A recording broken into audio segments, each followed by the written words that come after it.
Discovering you, rewiring the brain,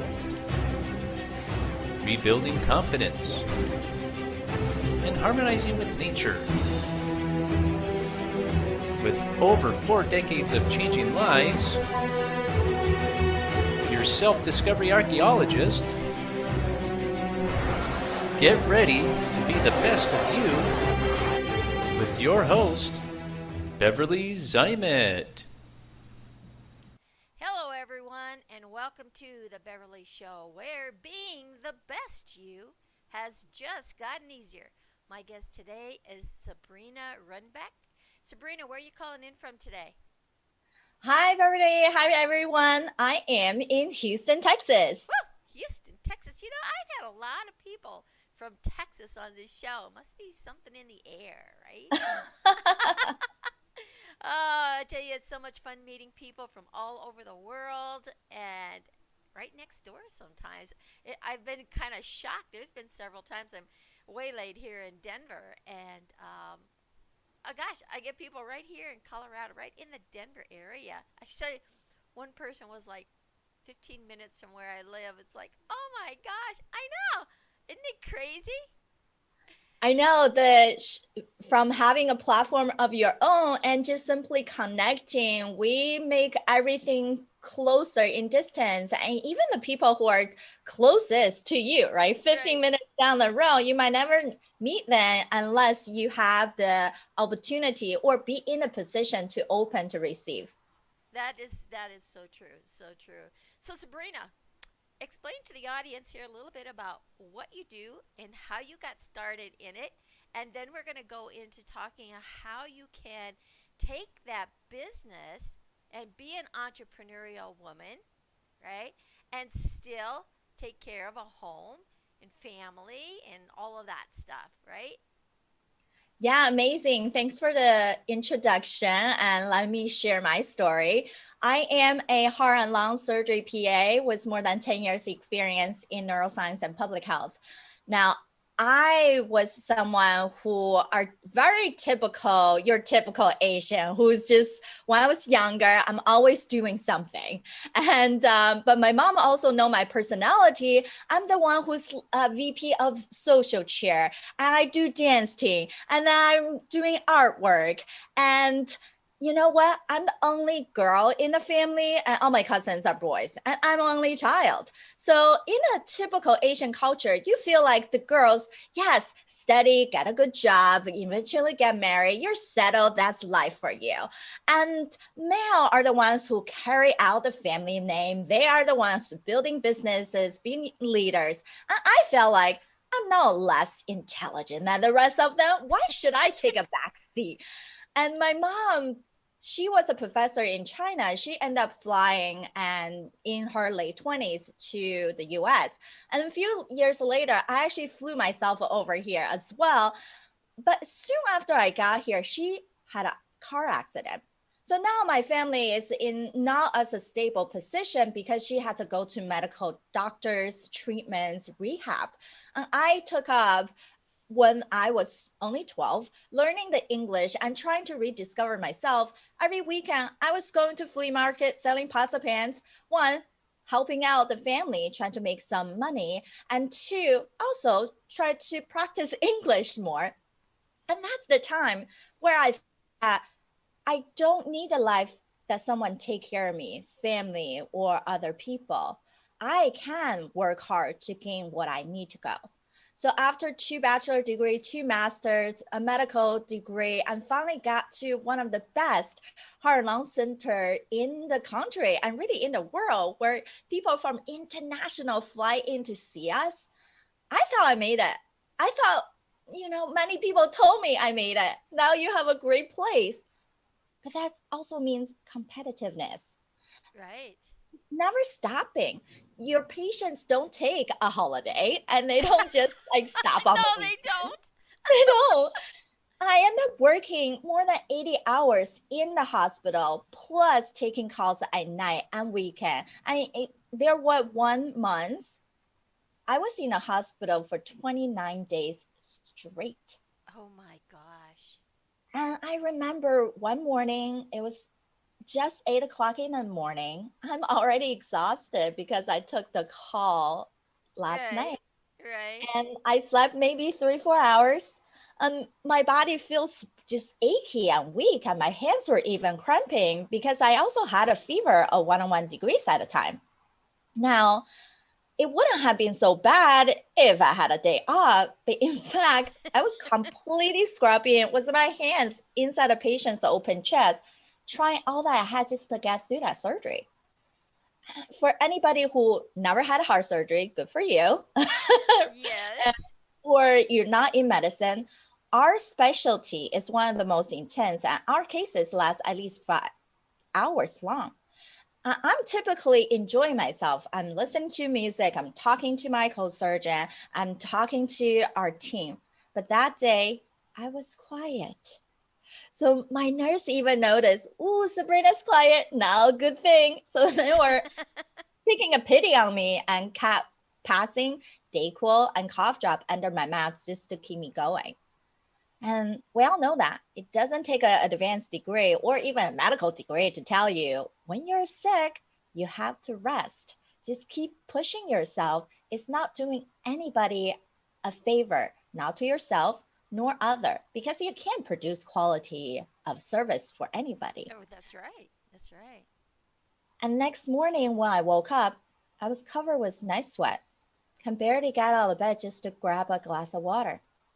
And my significant other at the time, he travels for work. He wasn't with me either.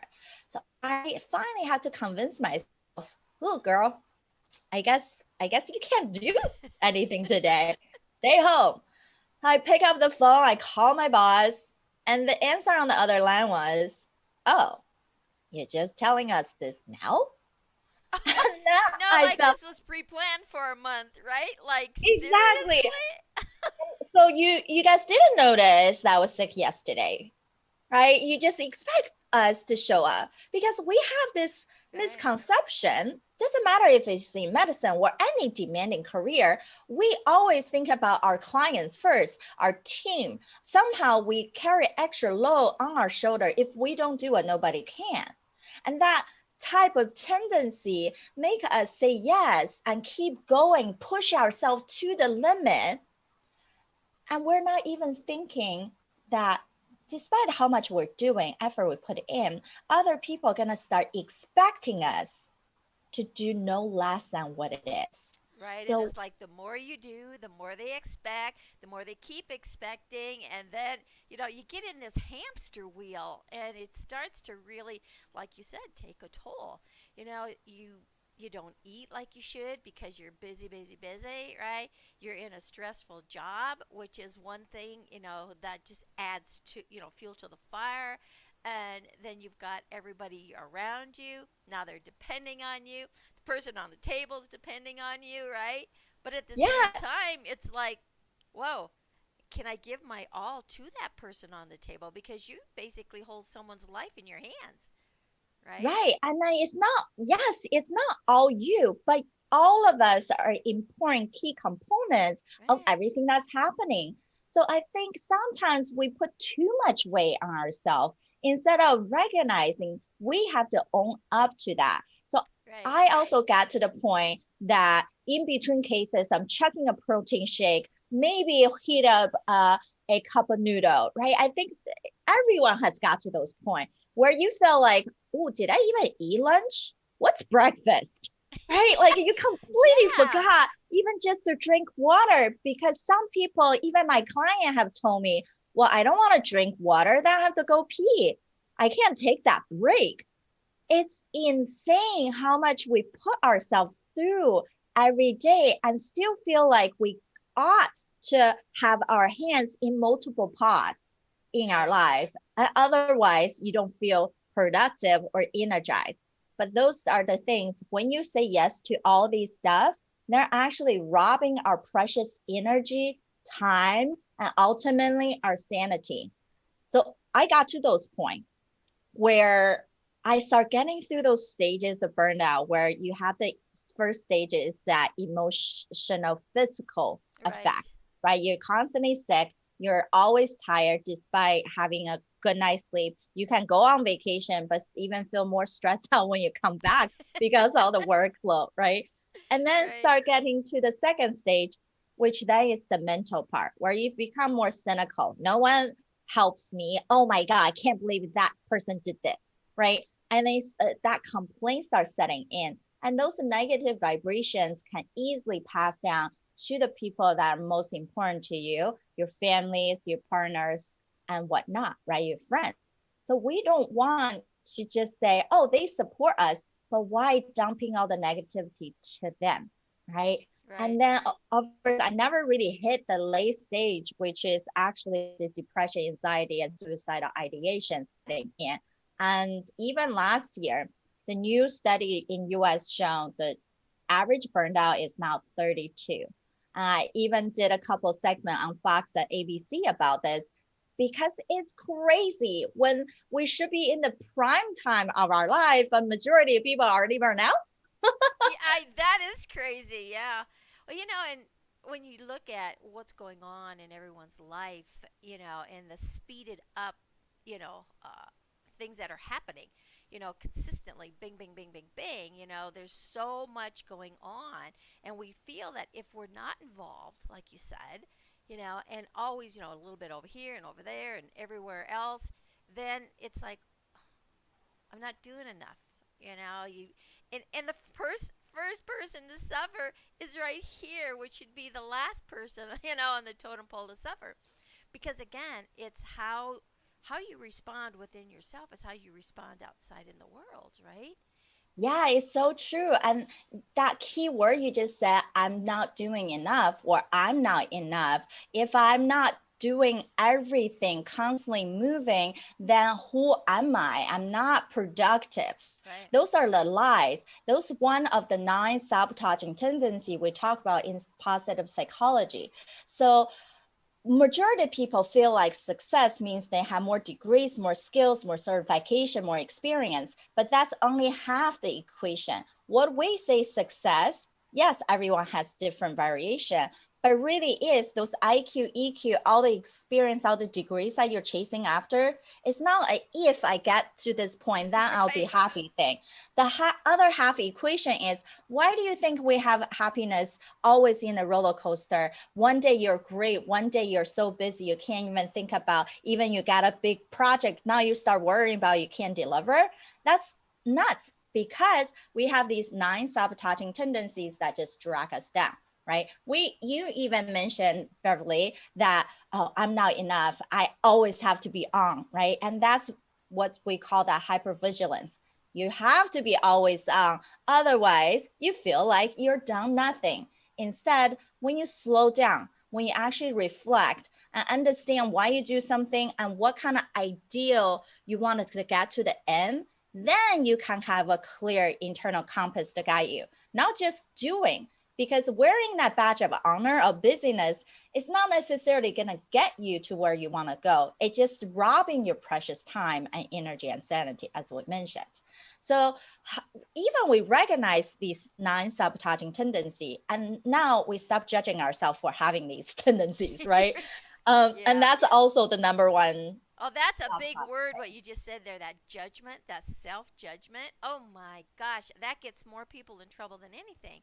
Exactly. It just kind of gets you in that, a spiral down into this abyss, and until you can actually recognize it and start paying attention.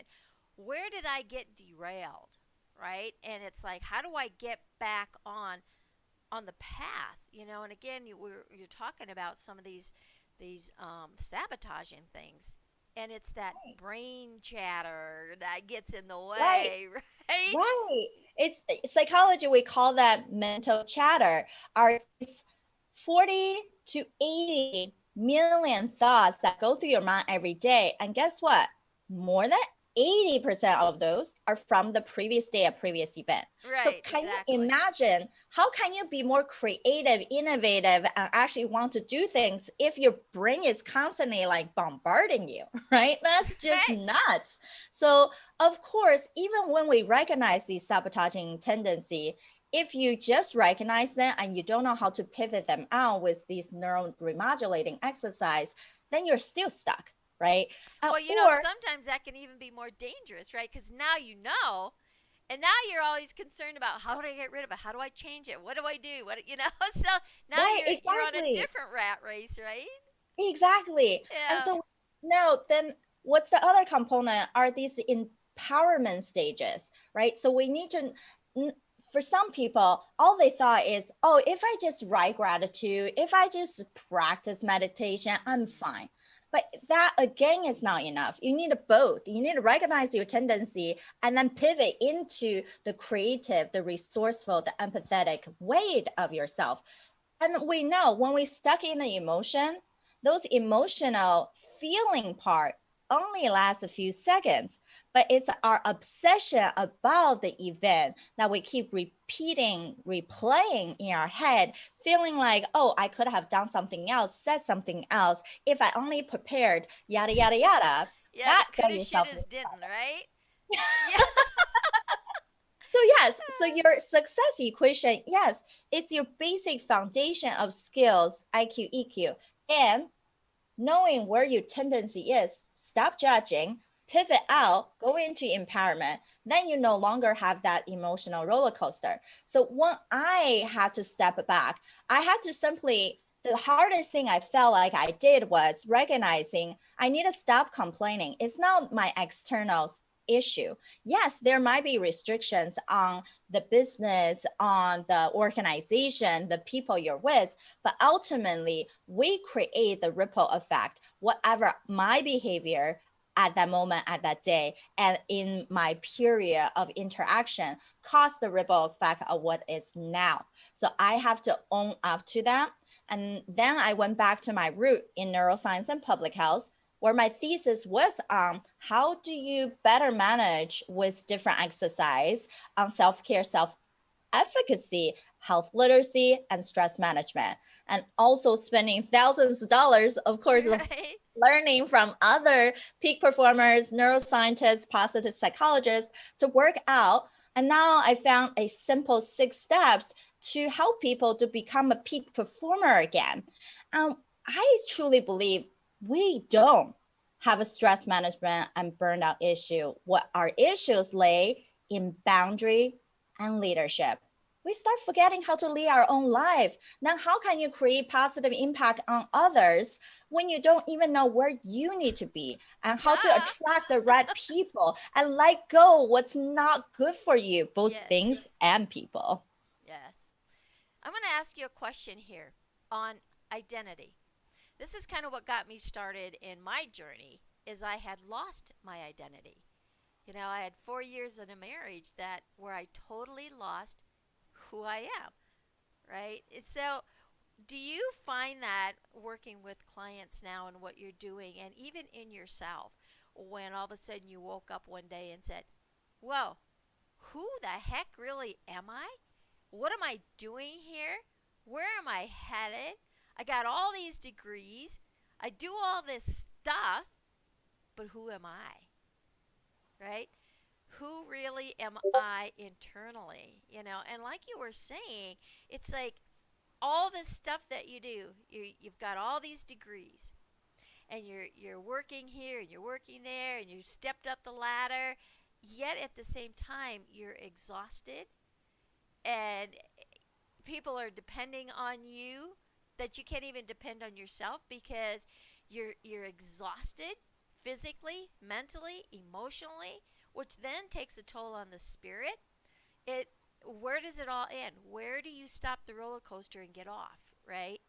And what I'm finding in a lot of cases working with clients is the clarity of not only where it is that they want to go and what their goals are, but the clarity in identifying who they really are.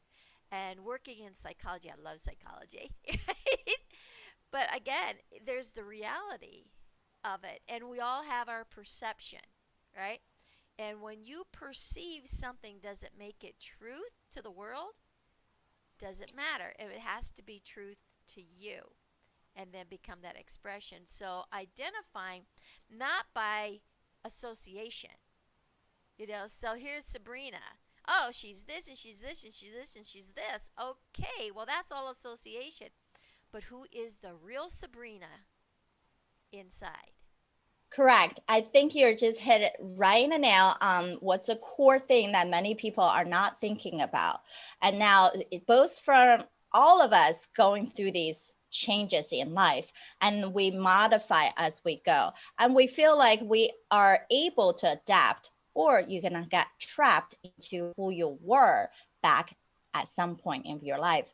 So those questions, when I had to think about, and when I work with my client, yes, we do have to think about the ideal end goal, right? How do you want to live, not just what you want to do? Because even nowadays, the most common question we always introduce ourselves is, hey, I'm so-and-so, what do you do? Somehow the doing part becomes our identity instead of who you are as a person. So one of the exercises all my client loves and they found it most useful is to have what I call the weekly alignment burned out bulletproof worksheet, because we are just identifying 3 core values for you for this whole entire week. And then you can really say no confidently and not feeling like you're missing out. And that's the boundary part comes in, is we have to think, what are my core value for this week? If it's not aligning, that means that they're gonna rob your time. So then you can confidently say no. And there's an easier way, right, to say no, and it doesn't feel like too harsh, right? And that's like a formula that we teach people too. And then to myself is, yes, once I identify these 3, right, what I love and enjoy doing is having conversations with you, being on different shows to spread my message, to connect, to learn what other people are doing and give them that different perspective on their own thinking to draw something beautiful out of them, right? And give them that specific small doable steps where they no longer feeling like whatever they want to achieve is too big. And then they start procrastinating, they're actually doing it. And then I feel like, okay, that aligns with who I am. I'm connecting, I'm elevating, and I'm serving. So these 3 are my core value this week. Anything that come to me aligns, okay, I will consider of yes. But even when I consider yes, then I have to go through a focus funnel. What that means is whenever the first step is eliminate, right? We always eliminate things don't do well for me. And then second step is, can I automate? Is there a system I can build in that it take me away from the busy mundane stuff, or even take away from my virtual assistant so she can be more active in her core role? And then when you talk about having team and assistant, is what kind of thing you can truly delegate and trust that person, because you already know how to attract the right people for you, right? And now you are delegating things that they are really good at doing, they also enjoy doing, right? And you creating that synergy. And then ultimately, when it comes down to you, do I have to do this now or later? And that means, is this something gonna rob my time that I can do it? Yes, it's done. I can do a checkbox off my to-do list, just give me feeling like reward I done something, versus something that might take a longer time, but it will produce me better result in the future that actually aligns with what I want out of the future, aligns with my growth, align with my vision, right? So if we consider all these things, then we're focused on the present, the moment, and then we focus on our value, our identity. No longer as who am I, it's more how am I showing up, what I want to be, and not just doing for the sake of doing something. Oh, that right there is a perfect quote. You know, not doing something just for the sake of doing it, right? And again, you use that word synergism, which I think is really relevant in what's going on, because to have that synergism, you know, in the world around you, but that synergism with yourself through your physical, mental, emotional, spiritual bodies, you know, because if one of those is out of alignment, which is another word that you use, which is key, you know, synergistic and alignment, they go side by side. It's kind of like a current. When you turn on a light switch and if the light starts flickering, well, you got an issue, right? It's not running smooth. There's a short. So when you have a short in your synergistic energy, because we are an electric, uh, you know, magnetic being, Houston's going to have something not doing quite what she should be doing, right? And that's when the body begins to break down. That's when the emotions start to take over. So many things run on autopilot, and so it's understanding. And when you work into the psychology of it, you understand the workings of where your consciousness is, where your subconscious automatic pilot is running, right? Where is that higher consciousness that's going to give you that synergistic flow of understanding, activity, to bring things back into balance and to bring it into an alignment, as you said. So there's so many pieces and parts, but they're not difficult. You know, it's simple. Not always easy, but it's simple. And when you understand the science, then things start to really come together. It's like systems. When you Yeah, put a system in, exactly. yeah, go ahead. Exactly.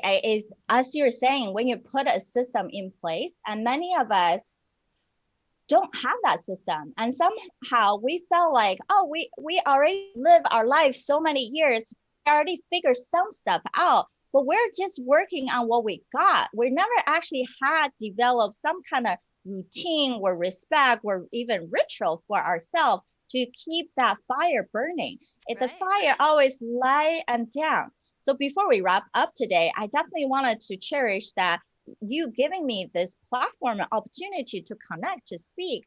And also, in the sense of all of us have some fire within us, and we are so smart. We didn't work hard just to feel stressed out or feeling like Yes. our life is turning ups and down, good and bad Right. one day or another. We truly have to say no to almost everything. Then you can say, heck yes, to the only thing that truly lights you up in the day and every day in your life. I think that's why I joined 18 other women, Asian women, to write the book, Asian Women Who Power, Who Boss Up, because we want to power up as no matter what ethnicity and gender. We know women are having more than 50% in college, having college degrees. But if you go into the workforce, not many of us are C-level executive managers that really who want to step up.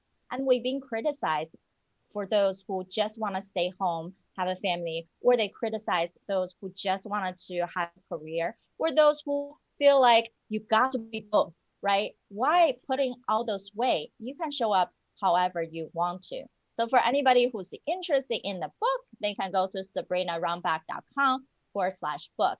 And I so enjoy this conversation. Of course, there's so much more we can talk Oh my about, gosh, right? we could talk for hours and hours and hours. And you must have been reading my mind because I was going to ask you. I heard, that you were in a book, the Asian Women Who Boss Up. I actually was in the book prior to that, right, with the Boss Up. And then that was around the health and wellness industry, right? And it's so interesting what Tam is doing here in uniting women and to be able to give them that voice.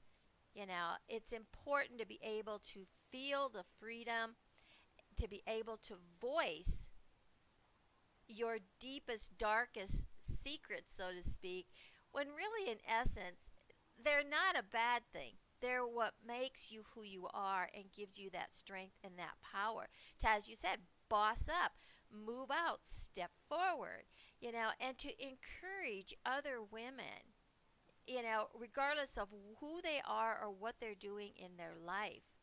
You know, it's about having that voice. It's not about being beaten down. It's not about taking second best. It's not about know your place, you belong back there. It's like, what is back there? And being able to, like I said, just being able to have that voice and to be able to speak that voice. So being able to be a part of the Boss Up combination of books that she's doing, and she's doing a lot of them back to back. It's like such a power play to really enforce not just separating, because I know she's working in different elements, and the Asian book, like you said, you have 18 speakers in there, of Asian women who have fought their way to be able to say, hey, 'cause you opened up this conversation with, oh, well, yeah, you get out and you get smart and you go to school and you get your degree and then you get married and you stay home and take care of the kids. Like, what? No, it doesn't matter. Doesn't matter what color, what creed, or anything. That's really not always true. Kudos to Exactly. those that want to do that. Yet at the same time, you know, when we look at creed and that separation, there shouldn't be that. We are all humans. We are all equal. We are all one. We all came from the same source. We're all made out of the same substance. Just because we have different shapes and different colors, that shouldn't make any difference. That should actually be exciting, right? Right. And that comes down to the identity part we said earlier. It's Yes. not matter of how we brought up because we have the decision, we have the power of choosing where do you want to be as a person and how you want to make an impact, how you want to show up. You can really, if we want to, the culture, the external restriction, it just lies that we really put on our body for our own restriction instead of saying, I have the power to pivot. And that's why I focus so much on the neurological side of how do we empower ourselves and the 6 steps to become that peak performer again. It's all within us if we have the more challenged way and simplify the steps Right. to get us there. So of course, for anybody who love to have a conversation to see if I can even be a good resource for you and if I can add value, feel free to go to sabrinarunbeck.com/blueprint. I would love to share a potential blueprint with you. And once you go on the website, you actually see a summary on my steps where I did a Fox News segment on there.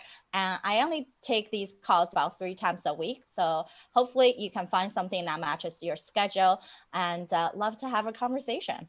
That would be so awesome. So you guys heard it. You heard it from the expert over here, right? So sabrinarunbeck.com/blueprint. She's got a nice gift for you. I put that up on the front here. You're not going to be able to see it, but the audience is going to see it, right? That's the crazy thing, when you work behind the scenes, you don't know what's happening in the forefront, but we know it's all good, right? And that's kind of a lesson we can look to. What is running in our background that is ruling who we are or who we think we are or who we thought we needed to be to begin to recognize, so this little blueprint is going to help you understand what is your autopilot, what's running, who's running the show. Is it Houston or is it something else? That sabotaging little voice that wants to say, remember what happened back then? I'm the boss. You better listen to me, right? So, everyone, I want to let Sabrina know how much you enjoyed her conversation today.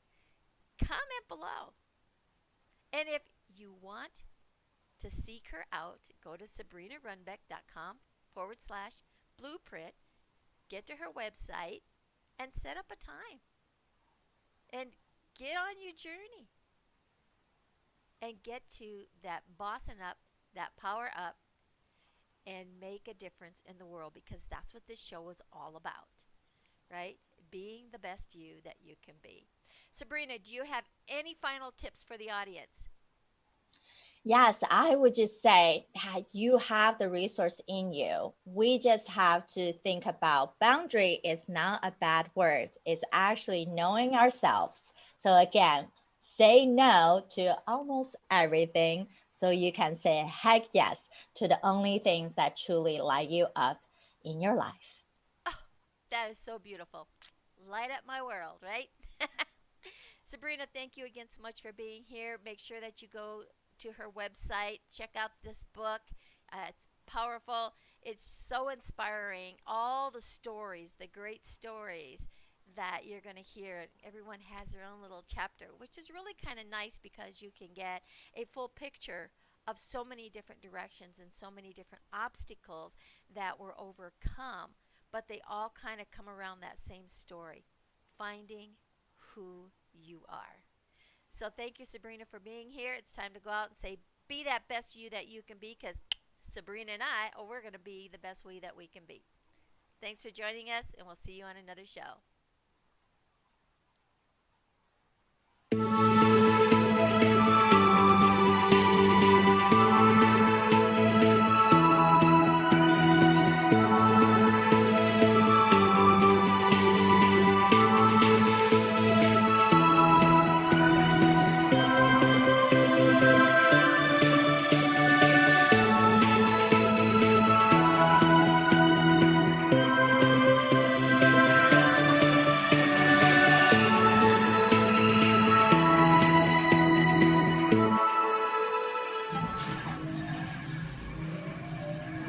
What?